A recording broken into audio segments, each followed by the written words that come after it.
All right, so welcome to today's keynote session. My name is Nicolas Molina, and I am the USA Ambassador for Surface Ventures, not-for-profit organization dedicated to delivering world-class surface and material science education to both academia and industry.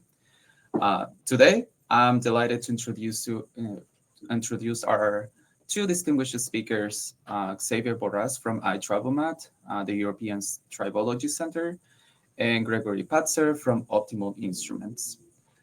Xavier Borras serves as Manager at iTribomat, where he brings extensive expertise as an industrial engineer with a PhD on rotary lip seals using environmentally acceptable lubricants for the marine industry. His work has spanned projects across Sweden, the Netherlands, Spain, and Austria. And driven by a passion for knowledge sharing, Xavier co-founded tribonet.org in 2017, which is now the world's largest tribology blog. Gregory Patzer is a graduate engineer in technical physics and currently heads sales and technology at Optimal Instruments, having previously served as their technical manager. So we are grateful to Optimal Instruments for partnering with us today. Gregor will be presenting a portion of today's session, and we'll be sharing poll questions and handouts from Optimal throughout the webinar. As we proceed, please feel free to type your questions into the chat at any time. We'll mark them for our Q&A session following the presentation. We are planning for approximately 60 minutes total today. We will share a link for your attendance certificates at the end of the event, and we would love for you to post them and tag us afterward. So with that, now let's welcome our speakers and begin. Hi, hello there.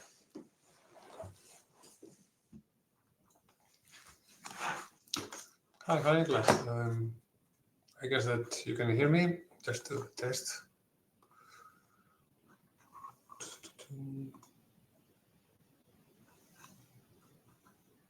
Yes. Yes, coming through loud and clear. Fantastic. I'll stay on stage for a moment and just let you know when your slides are visible. Okay? That's fantastic. Thank you, Sam, for joining. I'll share my screen. Okay. Excellent. So that should work. Just to check. I didn't want to spend to be talking alone for an hour. Oh, no, of course. Okay, that's all good. Good. And just need to bring the slides up now. So that you should be able to see my screen. Okay. All good? Perfect. There you go. Please take it away. I'll leave the stage now. Cool. So, as Nicholas and Sam mentioned, we're gonna talk about digitalization. It's gonna be a combined presentation between Gregor Patzer from Optimal and me, Xavier Borras. First of all, thanks for joining. It's exciting to be here, actually. So digitalization, tribology is pain and hope. I think more hope than pain, but yeah, I mainly deal with the pain and Gregor deals with the hope. I'd like to start just with a little bit of background on why do we care or what do we do, what we do. So usually we are looking for, when it comes to tribology, for materials, lubricants, coatings, and we have certain requirements, specifications. So there are some properties, which is like material properties, like for example, density, viscosity, flash point. I made it a bit oriented to lubricants, but actually it applies to any kind of material. And these are usually easy. It's you get some requirements from your customer or from the application, and it's easy to go to tables. So you can just check on the tables or in the technical data sheets. That should be fine. However, there are other properties, what we call the system properties, which are a bit more complicated.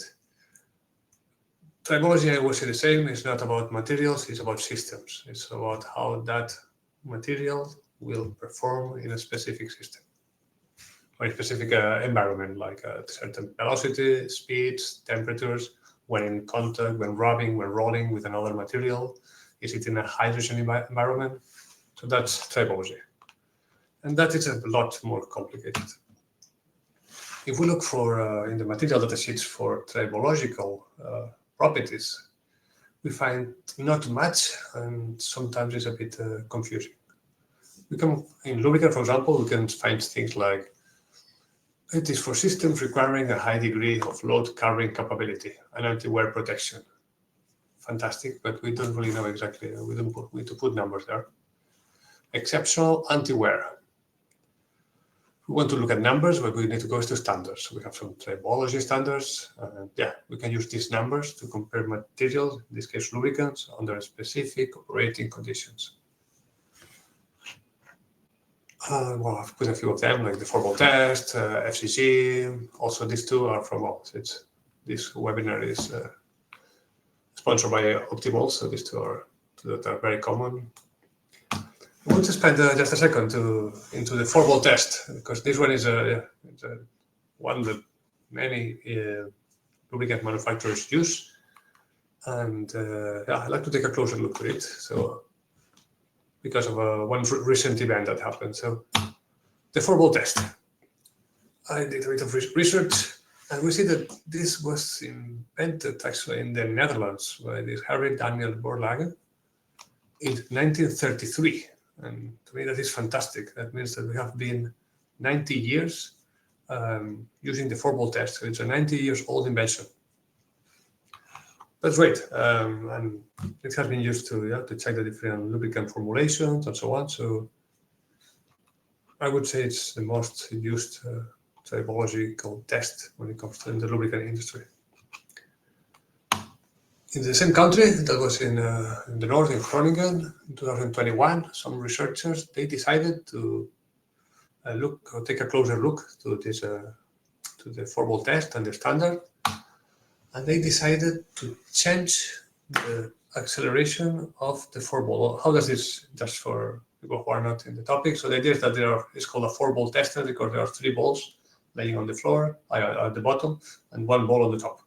The idea is that we spin, or with a motor, so we load the 4th ball. So the 4th ball on the top, it's loaded against the other 3, so we got like 3-point contacts, and the top ball is rotated at a specific speed, at a set velocity. So what these researchers decided to do is to change the time it takes for the 4th ball go from 0 stop to the set speed. I think it's 1700. 750 RPMs. In a way, we are changing the acceleration. What they show you, you can see here, so the purple one, it goes way faster, so it reaches the set velocity way quicker, and for the blue one, it takes 1 second. The result was that was a very important parameter. So the idea is that depending on which acceleration they chose, they could actually tune. They could decide if the 4 balls would weld or not. So once again, so the idea is that depending on how fast or how we accelerate the 4th ball, the welding load was completely different. To me, that was really when I read that paper, and I thought, well, okay, and it's backed up, but people said that that's true. That means that we miss something. So that means that the standard, for example, the time it takes to reach the set velocity is not specified, or it was not specified in the standard, which means that different 4-ball testers will provide different results. So I was expecting tribologists to go on the streets and demonstrate, because it's 90 years that we have been using these devices. It's not a big deal. If you use the same 4-ball tester at your company, that's fine, as long as you always use the same 4-ball tester with different formulations. If you want to compare with a different one, you will need to check if really these ramp-up times are the same or not. Otherwise, you will get different results. that's just an example. Okay, tribology is difficult. We know it. There are a lot of parameters, but yeah, these things can happen. That's what I wanted to do a bit brief intro about it, or about about the formal tester, and the difficulties or the challenges in tribology. So the question is, why there is not, or why isn't there a database for tribology? That's one of the first questions I came to ask when we started working with digitalization. We decided to dig in, as usual, when we do our homework. It's always easier to build on someone's work than starting from zero. So actually, there are databases for tribology, and the first one we found that we could actually we could see it is TRIDES at BAM. This is in the Federal Research Center of Germany in Berlin, and it is still running. It is in a Windows machine, if I'm not wrong, in the basement, in the catacombs of BAM, and yeah, we use an emulator, but it is running. What else? We also got that took us a while, but we managed to get access to something called Tribex as well. As you see, we had to use also an emulator, and we could navigate it. Like Theo Triboman, we didn't meet him, but so there were attempts. I don't think none of them is actually being used for companies or industries nowadays, but in the past, people started to or tried to put tribology into the database. The third one that they are the two that we could find, and then we decided to start our own. So inspired by the other two, schemas, data structures, say like, okay, let's try to do an online database for tribology. If there's not one there, let's just start one. And that's what we did. It took us around 4 years, but we have a database that we call the ETC database, the European Tribology Center database, where it's online and running. Question for the audience from our side. Do you know about any other database that is on tribology, that is available, accessible? If possible, please. We'll be happy to hear about it. Because we really think that it's we need to team up here. So, since there are not that many databases for tribology, the one we started one in 2021 actually, and question for the audience as well, for you people who are listening. Yeah, sorry, I'll jump back. So the point here is that why do we care so much about databases or big data now all of a sudden? It is that AI, artificial intelligence, I get this question almost every week for some email. Why don't we apply artificial intelligence in tribology? We have the data, so we decided to investigate if we could what we could do, or actually the question is how much data do we need to apply artificial intelligence? So we knocked some doors from university departments and specialized on AI, and so that's what the conclusion we got. So for small data sets, so some kind of a pilot stage artificial intelligence, we need about 100, 500 data sets. These basic models is purely academical, just to play around. Then we have something that they named or called a medium scale project. So, and then we need around 500 to 2,000 data sets. Still not some serious AI or deep learning. However, that starts to be something useful.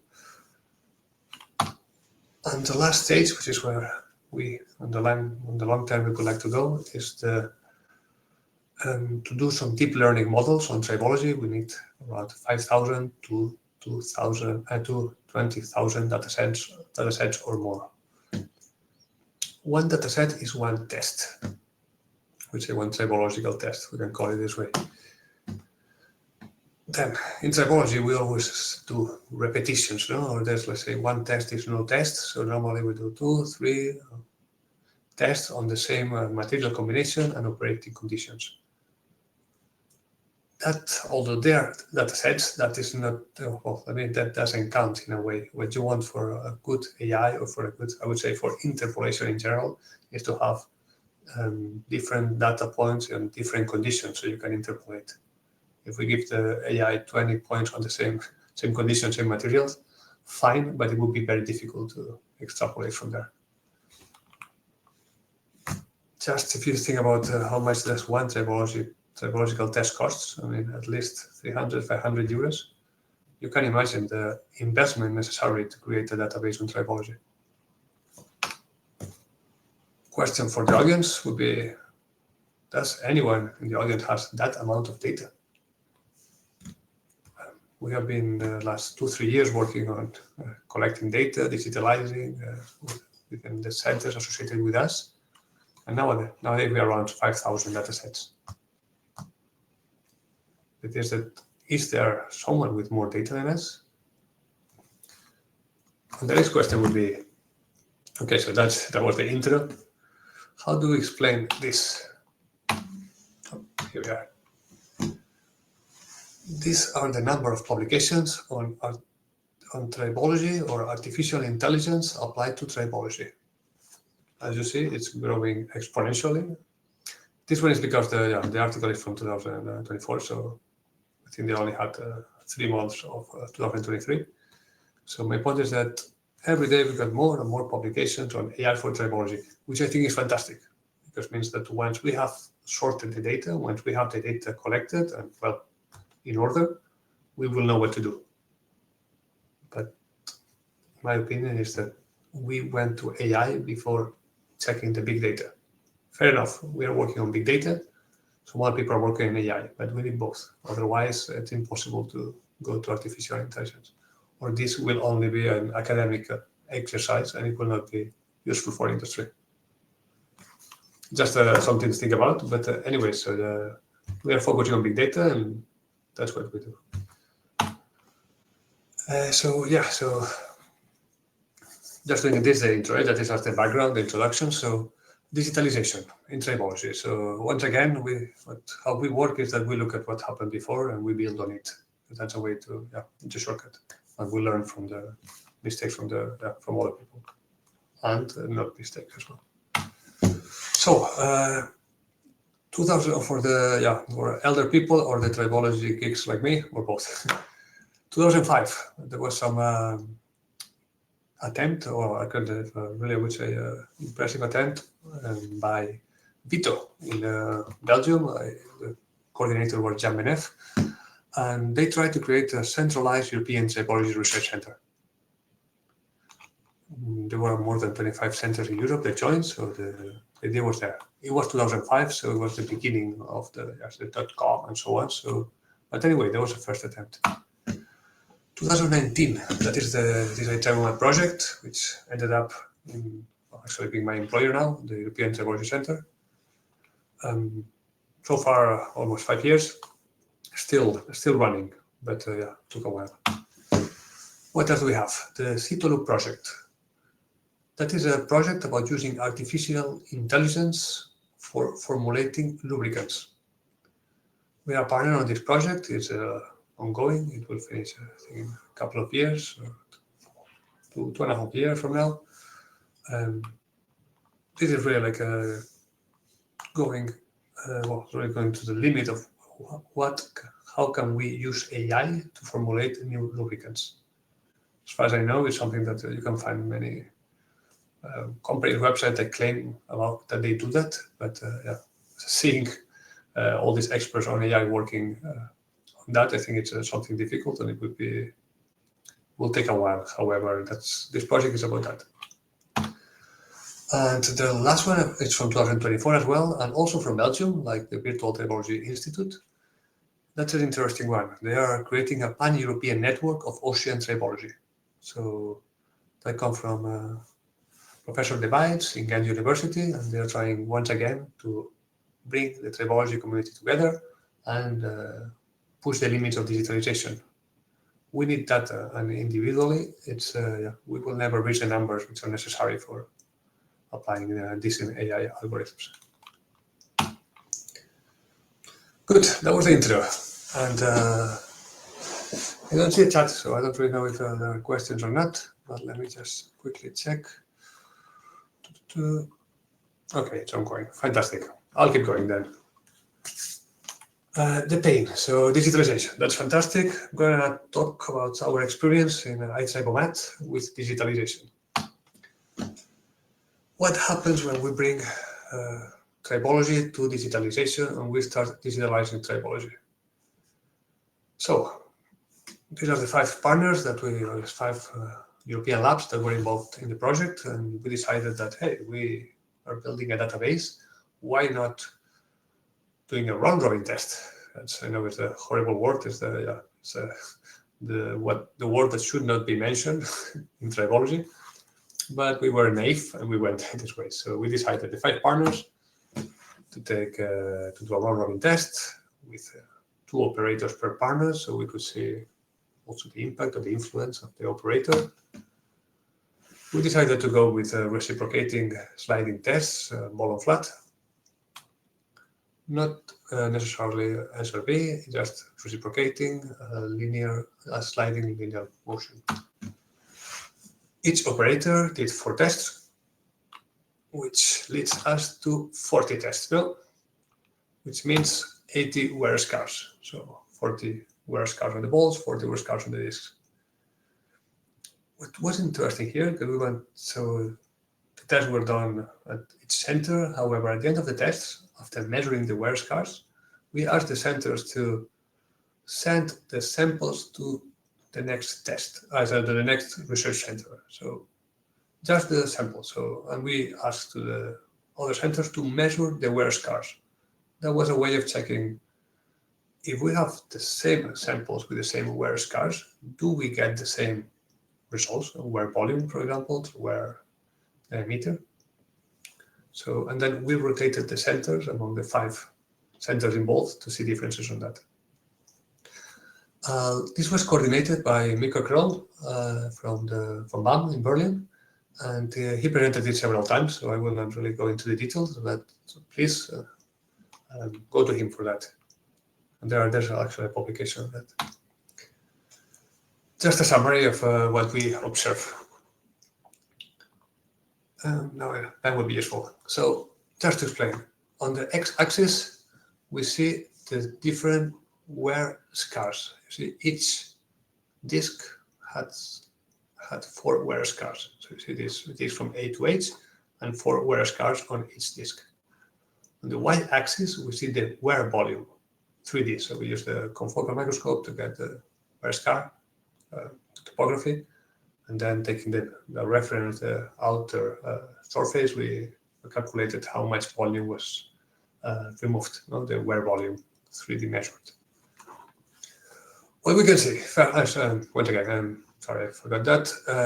The colors are the labs. So you got the yellow lab, you got the red lab, and the green lab. The 2 dots are the different operators, so operator 1, operator 2 of yellow lab, the lab yellow. First of all, what we could see, that disc, this disc was completely off. All the labs could spot that. Fantastic. We also saw here and here that some of the scars had actually some side scars, which so there was some kind of scar before we did the test, so we could see that. That's why we measure a larger wear volume. But that's fine, that can happen.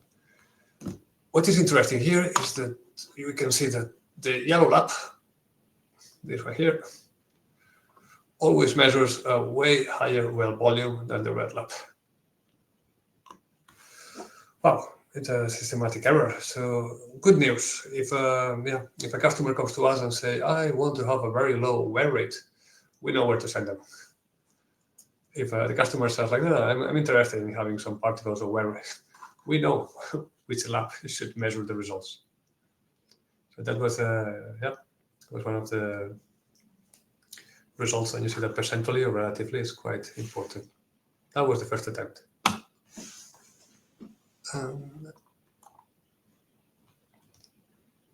Let's move on. Well, the conclusion here is that no reliable data will bring to no reliable AI. That's focusing on AI, but it is that one thing is to have a lot of data. Second is like, what is the quality of this data? Are our practices good enough? Otherwise, we should just not collect the data. So we got pretty different results, as it was shown, and then, well, we decided to ask around.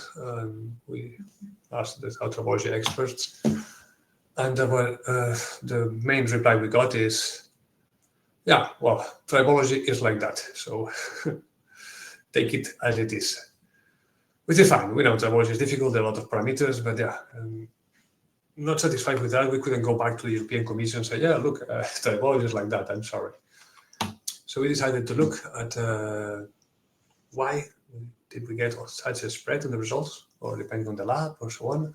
And we realized that, first of all, the testing practices were different. So that is that how the samples were cleaned, installed, how they were zeroed before the test. That was different in each lab. So yeah, we also found out that the post-processing, so although the test was the same, the post-processing were different. So how the volume was calculated, or how the friction flow was calculated from the signal from the sensor is completely different. There was some filtering, not filtering, or there was some removing some parts of the points at the beginning or not. So that was a big source of different results, or the dependent results. And even the terminology were different. What do I mean by that? So we got to wear parameters. No, you got some people were reporting the wear volume in grams, otherwise in micrometers squared, or planimetric wear or volumetric wear, and so. When I put this slide, people are, yeah, but hey, we have a standards for that, so we should know what is what. Indeed, we have a standards. Maybe there are more, but we have 1, 2, 3, 4, 5, so 9 different wear, volumetric wear standards for the volumetric wear.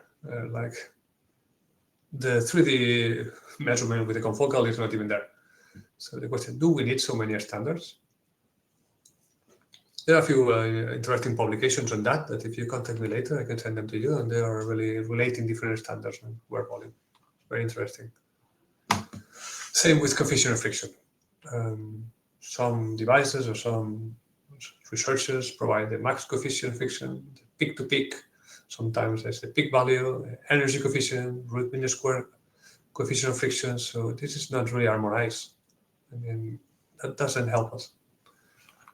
So we had to put some order. So it took us around 1 year, and we aligned our practices. We created the best practices. We aligned the post-processing, also the vocabulary, or let's say the terminology. And as you see, it doesn't matter about X and Y here. It's just to show you that the standard deviation that we achieved is way smaller, or way the results are way more concentrated than if we follow the standard. Maybe we should improve the standards, or tribology is complicated. We simplify things that we could. It's easy. It's normal that we expect a big spread on the results. So, conclusion: tribology is not like that. Yep. Digitalization exposes our flaws. So that's the Pandora's box that we open. If we start comparing our results, or we will. It's not a secret. We all know that there are a lot of parameters, variables to take into account.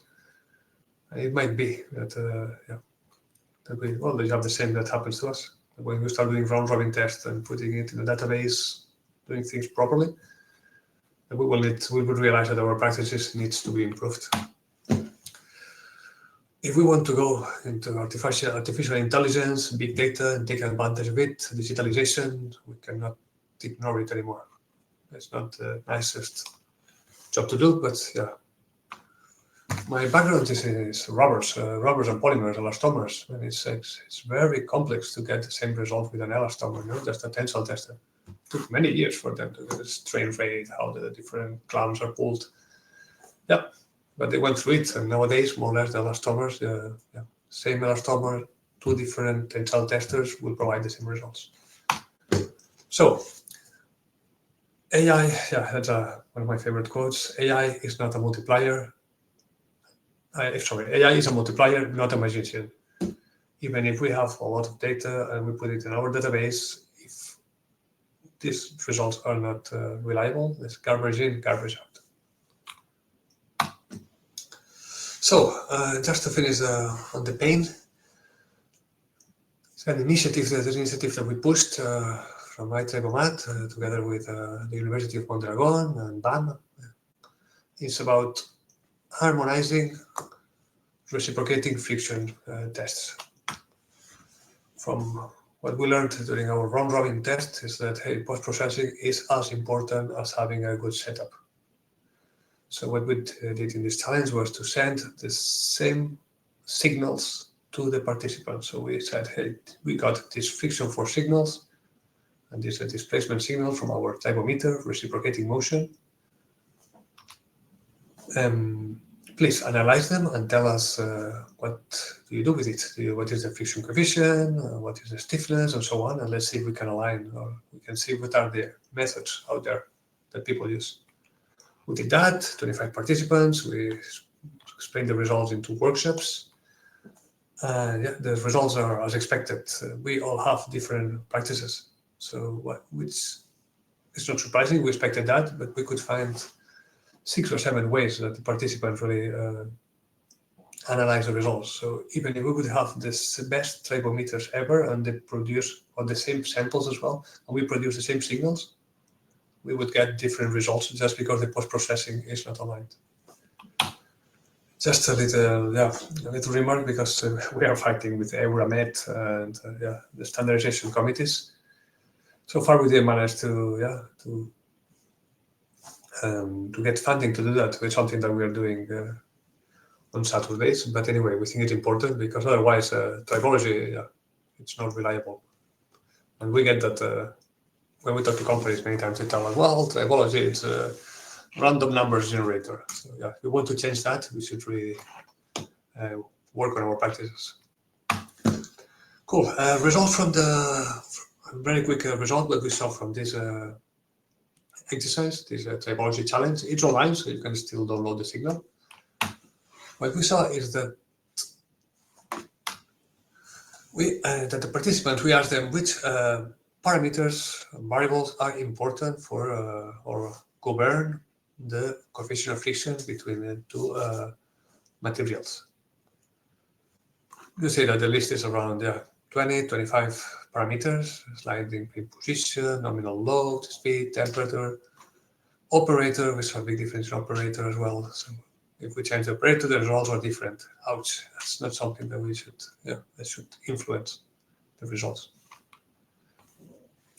So let's say if we want to harmonize tribology, we should really need to make sure that we fix those parameters in order to get the same results. Good. That's the pain. I'm just saying that we are working on that, and it's taking quite a lot of effort. However, we're pushing that. And now the hope. So digitalization is not only bad. And this part, I'm going to step out and let Gregor Passer continue with that.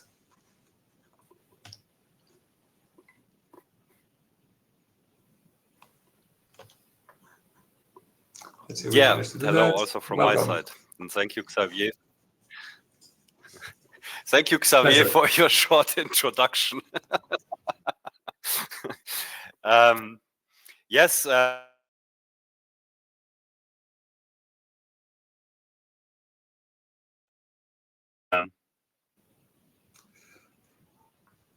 don't know if we can hear you, Gregor, or maybe it's only me. Yeah, now you should hear me again. Oh, fantastic. Thank you. Good. So as we could see during your slides and also in the poll questions, not only AI, but also automation is considered to be relevant to produce robust data. You already mentioned in the slide before, the operator has an influence, but also sample preparation, sample installation into the test bench and those things, which can be avoided through automation. Next slide, please. And of course, and this is why Xavier told we are, or named us the hope, at Optimal Instruments, we have a solution called APOS, fully automated specimen positioning. And while I'm talking, you can please run the video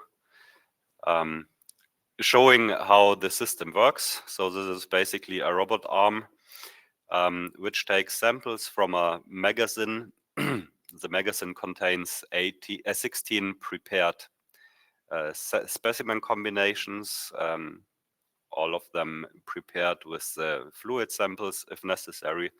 Of course, this can also be coated discs or material samples.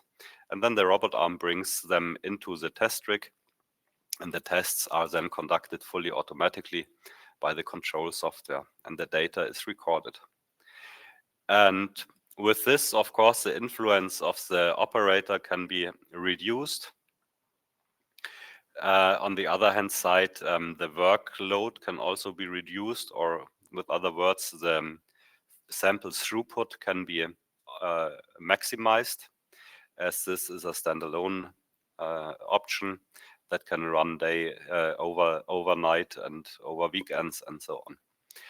And especially when Xavier mentioned the challenge of populating the database, or the amount of data sets required for a robust database and data evaluation using machine learning or AI solutions, then we see how huge the demand in tribology is for reasonable and for reasonable tests that can be or that can reproduce a huge amount of data.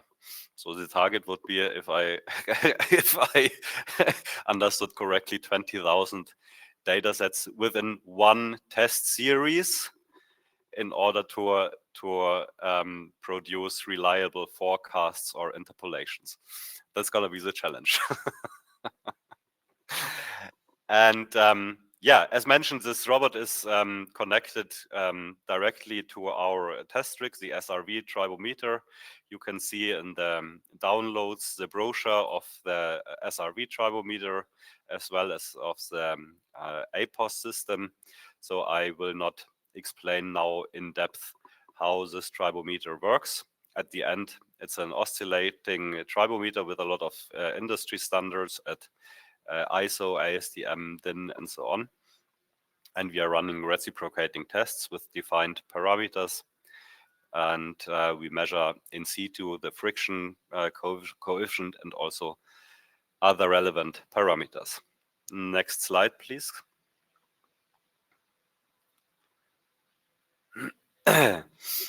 Of course, and this is a little bit marketing, therefore we won't have marketing at the end of the webinar. Of course, there are huge advantages of automated testing, time savings, reproducibility. Please remember reproducibility during our live demo in the database. Accuracy, ease of use, flexibility, documentation, and data storage is also one huge advantage, especially when connecting the automated testing to a useful and to a correctly designed database, as we can find it in iTribomet. And now if one would have also an interface to automatically populate this database, this would be a great thing to populate the database really with this required huge amount of data. Next slide, please. The big advantage additionally to these already mentioned is, of course, that you can have your SRV tribometers or also any others, but in this case study we are working with the SRV all over the world. So especially for globally acting companies having several locations, they can, thanks to today's technology, easily connect their instruments to their internal network or even to the internet if allowed by the company rules. And then they can from anywhere populate the database, which is on a central storage. And this is the great approach that we have together with iTribomat to offer a real tribology database cloud solution with automated populating the database. And how this works, Xavier is explaining.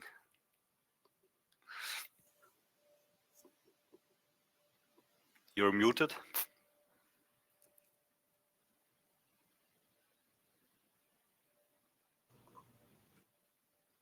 It should be fine now. Yeah, better. Yes. Cool. Yes. Thank you, Gregor. Thanks for the introduction. Yes, as Gregor mentioned, that's collaboration between iTribomat and Optimol. We take care of the database and the testing and the fancy testing and the devices and so on. Generating the signals is Optimol's part. So, why this collaboration? We think this is a game changer for tribology.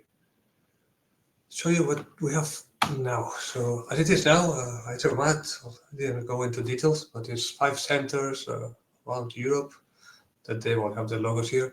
They so they do their tests, they export the files, they curate the files, then someone is to upload them to the database. You use something we call the Tribo connectors. They go to the satellites go to the masters, so synchronizing the results from all across Europe. And at the end, it is stored to our database. So we have all this system implemented, but it is complex and it takes time. And it is tedious for the operators, actually, or for the people, the scientists, to upload the results. Never underestimate the time or the effort of bringing results to the database. That's something I learned the hard way. So by coupling or by the collaboration with Optimol, we couple directly the device to the database. So we are really killing the intermediary. There's no export file. So it's just, well, in the end for us, it's the same API that we're using. It's just that we are telling, please just send it to the API and it will be stored in the database. It's, well, for me, my job is to make sure that the centers bring the data in. So that's a tremendous advantage. So, true, the test practices, the data processing, the terminology is something that we're taking in this collaboration Optimol's ones. If this needs to be mapped, so in a way like what is COF sigma value of Optimol, what does it mean in our database? But it's just a matter of mapping. So, without wasting more time, I'll just would like to show you live, actually, how the database looks and how far we got into what we think is going to be a revolution in tribology, because now we can compare and we can store results forever. So every time someone says live demo, the planets align, so something is wrong. So, but anyway, let's try it. This is the database of iTribomat. Okay, so iTribomat, what we do is we do databases for R&D centers, like one from Optimol. So just to show you very quick, the idea is that this is the database where the 5 centers associated with iTribomat are constantly uploading results. We are populating it as we speak. That's how justice works. Well, this is huge. This is really comprehensive. You see, we have a lot of tribometers coupled and so on. And I was giving that as an introduction. I mean, well, I can show you something of what we do, something that is not IP protected. So what we basically do is we store results of testing results in it. We don't use results, for example, you can see so we don't go with PDFs anymore, we digitalize, we know which materials were used, we have our material libraries, we got the metadata, we got the test results, everything is digitalized, even the signals from the... But that takes time, effort, and at the end this is money. And I would say many of our customers don't want to pay this extra, or let's say to pay extra to have it digitalized, because they don't see the advantage. Or let's say we really want quick tests. In any case, we are doing that and we will continue doing that. But why the Optimal database is a game changer? I'm going to jump to optimal.app. This is the database of Optimal. You see, I got this thing of the license because I'm an admin and I don't like it.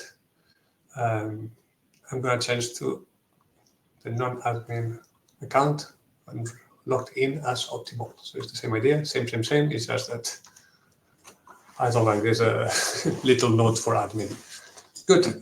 What do we do? What did we do with Optimal? What is this collaboration about? As you see here, same idea. We got a database and we have the different machines from Optimal. So each machine uploads the results in their folders. So just to show you, in SRV 402, for example, you got all this data set. Its record here is one test. Let's enter one, for example. This is so the same idea that we do for the ETC database. We are doing it for Optimal, and this is coupled with their machines. So we get result. We store all the information about test conditions, metadata, and also results. Also which Rubicon was used and so on. Let's see. Something to mention, because otherwise the developers will kill me. This is to link this with the OCA test software from Optimal. But if that's meanwhile, we are also using our parsers. We are able to have a web interface where we can easily upload results. So it's very easy to bring the results in. So that's also an advantage. It goes directly to the database. So what to show? What can we show you? So these are, as you see, there are a lot of results. They are all digitalized. And the idea is to show you what is the advantage of having everything here. You see that we can see this throws all the signals that the SRV records, or measures, are also here. Fusion coefficient and so. What are we looking at? This is a test for which is standard for STM 5706. For just people who are not familiar with this test, the idea is that it's a test for greases, and where you go to reciprocating motion, and it follows on a step load. So the load is increased during the tests, and we record the friction coefficient. At some point, there's a weld point, and I would say that's the end of the test, I would say, and the time until this weld point, or at which load the what the point is reached, is the outcome of the result of the test. So now that we see what we have in, let me show you why is this powerful. So we show this is the same database. Now we are looking at the results, not all the results together. So I'm able to say, fantastic. Okay. I told you about the. Just a second. Okay, yes. I can select which equipment. This was the machine 402, for example. So you see all the results performed this machine 402. I can say which standard was it done. 5706. Not a problem at all. Also, we can. So the things like we digitalized everything, so everything is in here. We want to see, for example, the operator, which the equipment is all the same. Which temperature was it done, or which grease was used. That would be interfacial medium. We also have it here. So these are all results of this standard with the different greases at different temperatures. Let's say I'm only interested in 50 degrees. So it's not a problem. You can filter 50 degrees, let's say. So these are all the results we have between 50 and 70 degrees in this specific machine for the for the 5706. So just to recap, because at the very beginning could be a bit complex to understand, but each line is a test. If I double click, you will see that we have one single test.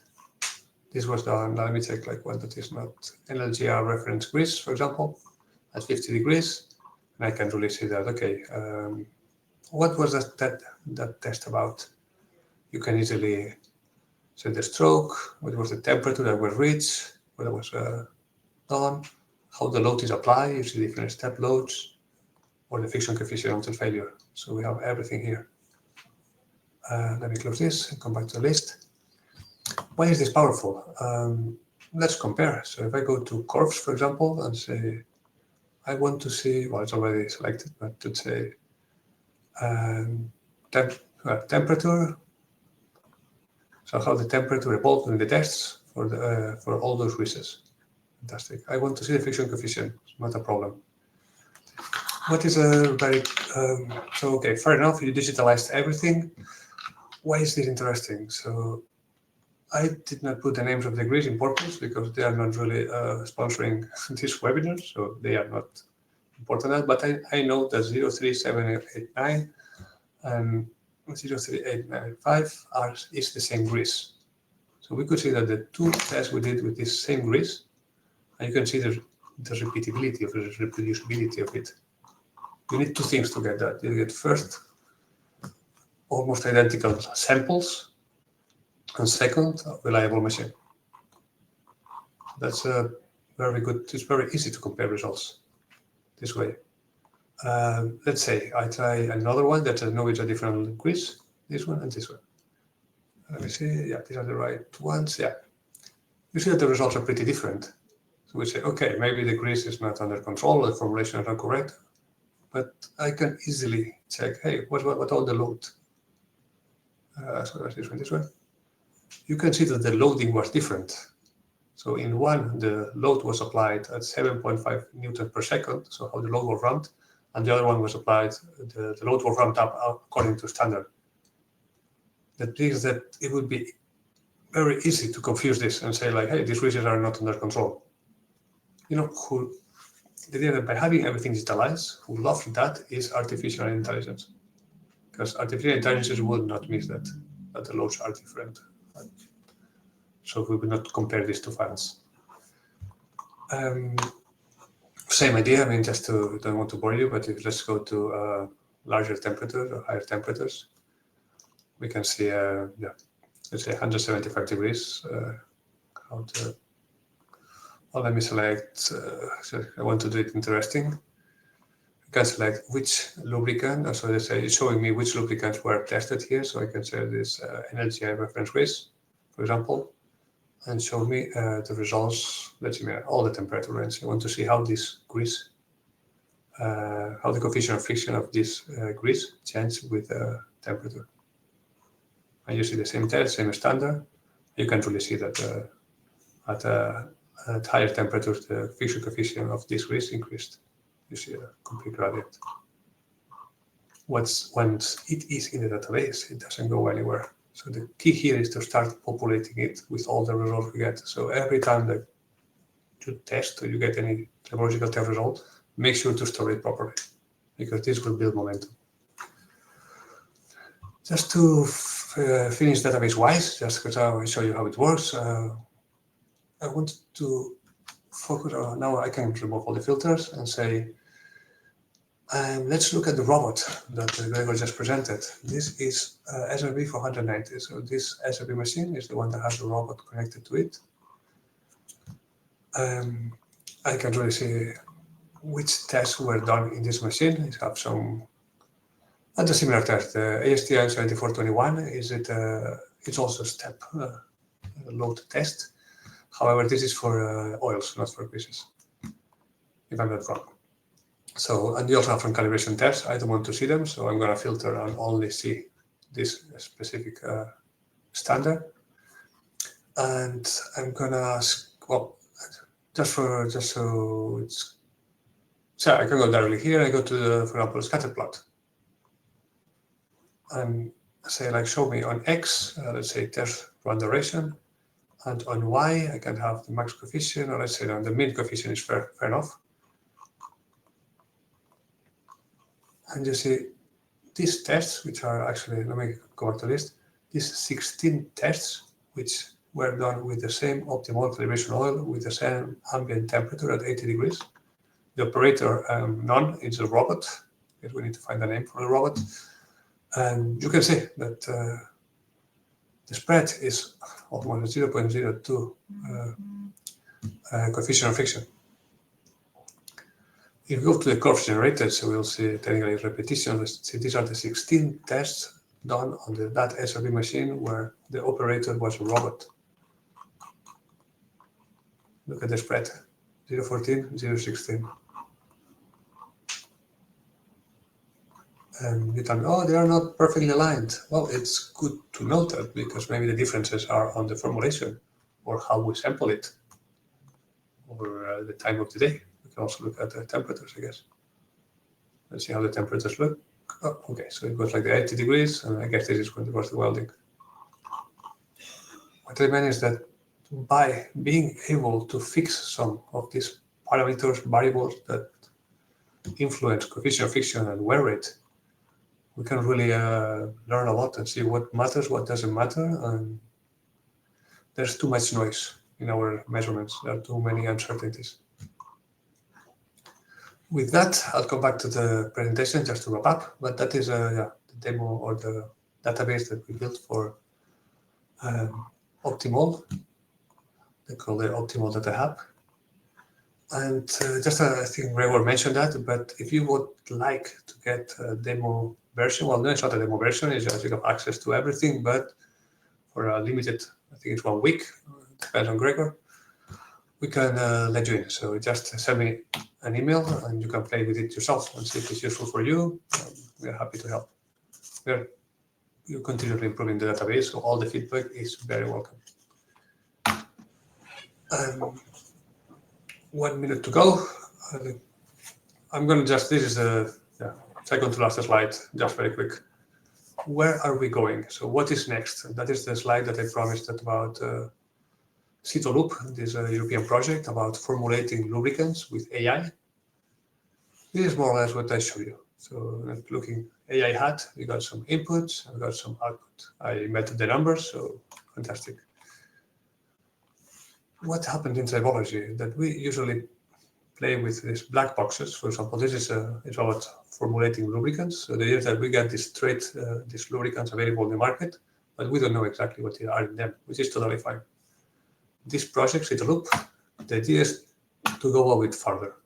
It's like, can we, instead of having an input called lubricant name, can we put the properties of this lubricant? Even more, can we look at the material composition of the lubricants? We have, our database takes FTIR and all the analytical, or any analytical, well, not any, but many analytical methods. So it is possible to relate, for example, the peaks of FTIR to the welding point. We're also looking at toxicity, biodegradability, and also LCA. More coming. We have been there for 1.5 years, and the results are promising, but it is still a lot of work to do. So, conclusions. Digitalization exposes our flaws. We cannot ignore it anymore. That's something to make the take-home message. Operator bias. Yes, we know the operator has an influence, depending on which test is more or less. But yeah, automatizing or automating how the samples are treated and how the samples are located or the cleaning, it's a way to fix a lot of variables that play an important role in coefficient friction and wear rate or in tribology in general. Yeah, no single actor can build it alone. Yes, that's something we learned the hard way. Say we were able to have the database, we put a lot of effort there. And the data, it's up to you. So I would say we are happy to team up or collaborate, like with Optimal, to build databases and look at it and tackle this issue. Yeah, in tribology, it's more than algorithms. That's true. We need trustworthy data, and we want it well organized and fair. And question for the audience is that it took 90 years to notice that the four-ball testers will produce different results depending on the acceleration, on the time it takes to reach the set velocity of the ball on top. With the tools that we presented, is how many years you think it will take for us to notice inconsistent results? And to me, that is really the big advantage of digitalization. We will keep forgetting variables, we will keep forgetting parameters, but now we can spot them fairly quickly. With that, I'd like to thank you, everyone, and the organizers of Software Ventures for inviting us.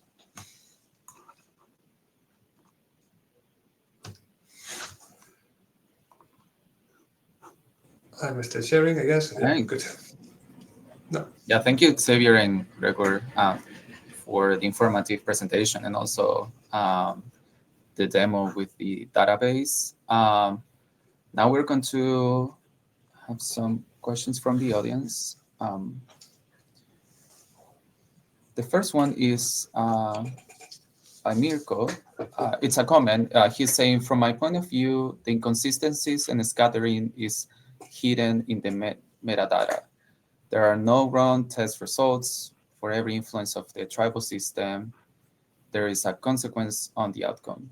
We need to take care to handle all metadata, and databases is the only way to go in the right direction. Do you have any comments on Mirko? I think that's what was addressed in your presentation as well. He's completely right. I mean, Gregor, please correct me if you disagree, but tribological test results without metadata are a complete waste of space, waste of time. The thing is that it could be wherever. We do a lot of work in order. We try to bring what we call legacy data in the database, which means looking at past projects, because usually the legacy projects, the IPRs are free or open. The problem we have there is that the data is missing. So we don't have enough data to bring them in the database. We are missing, hey, what was the speed, or what was the contact pressure, or but you have a beautiful friction curve. That is completely useless. So metadata is key.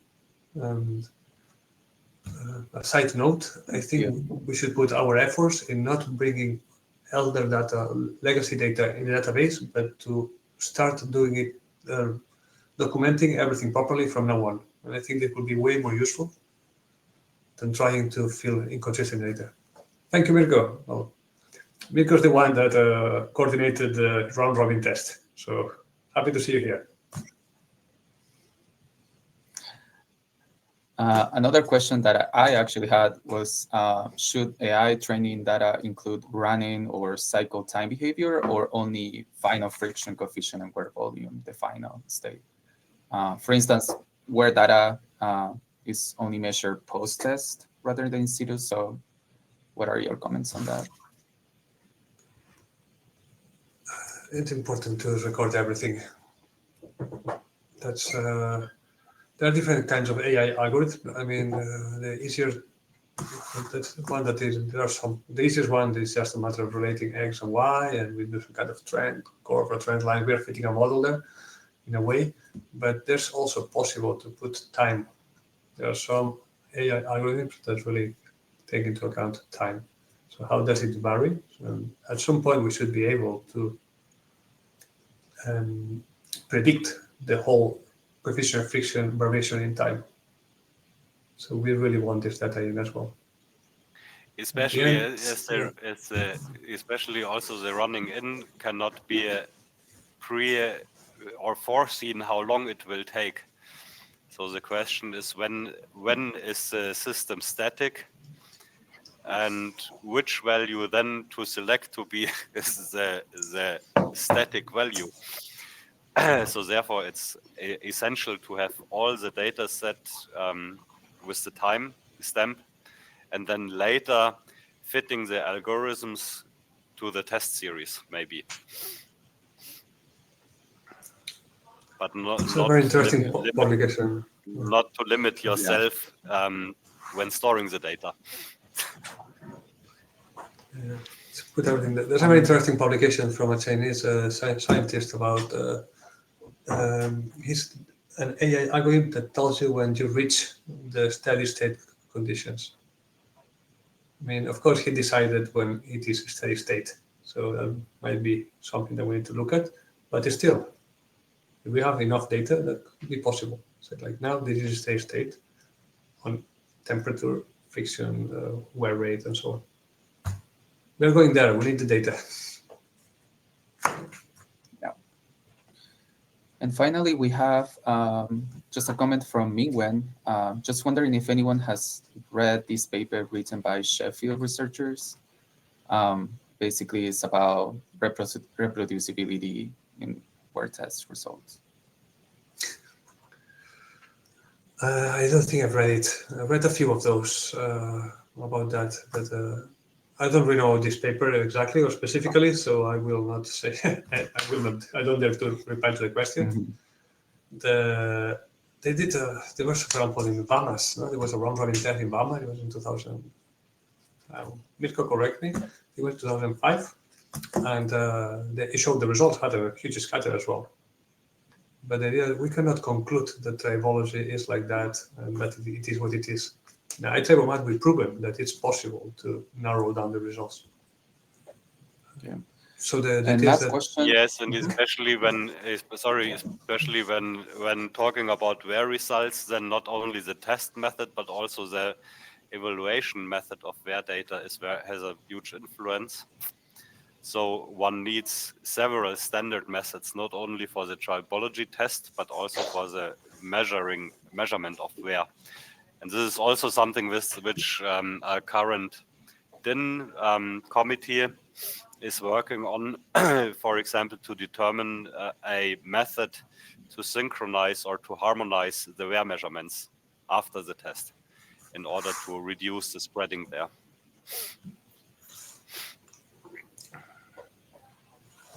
Thank you. And the last question is, in view of the new challenges emerging like EV, what would you, either Tribomat or Optimal, see as the next challenge with regard to which additional data needs to be included in these databases, and how can these be already addressed in the phase when these tests are being developed?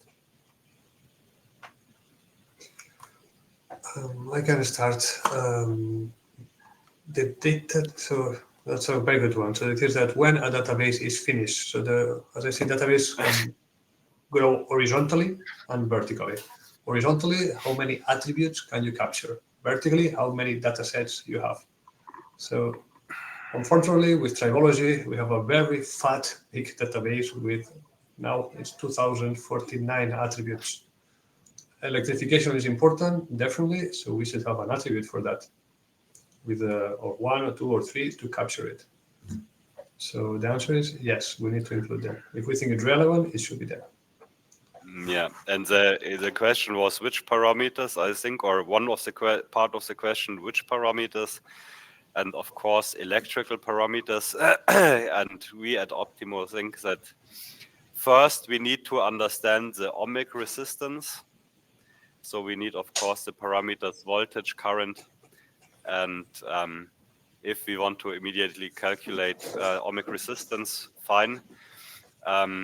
My personal experience is that impedance is good scientifically, but not ready to be a standard value for tribological performance. So in that case, we are prepared to upload also the electrical data, Xavier, in the next step.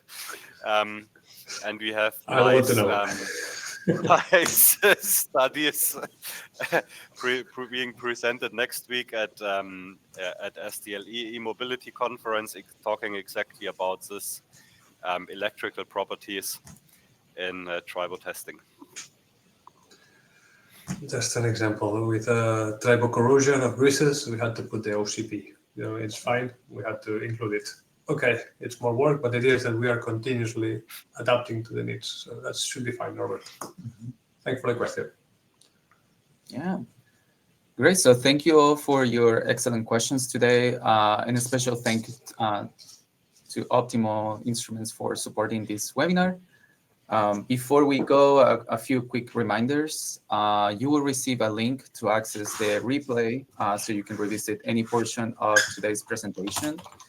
Our keynote webinar, our next keynote webinar is scheduled for November 27th, as you can see on the screen.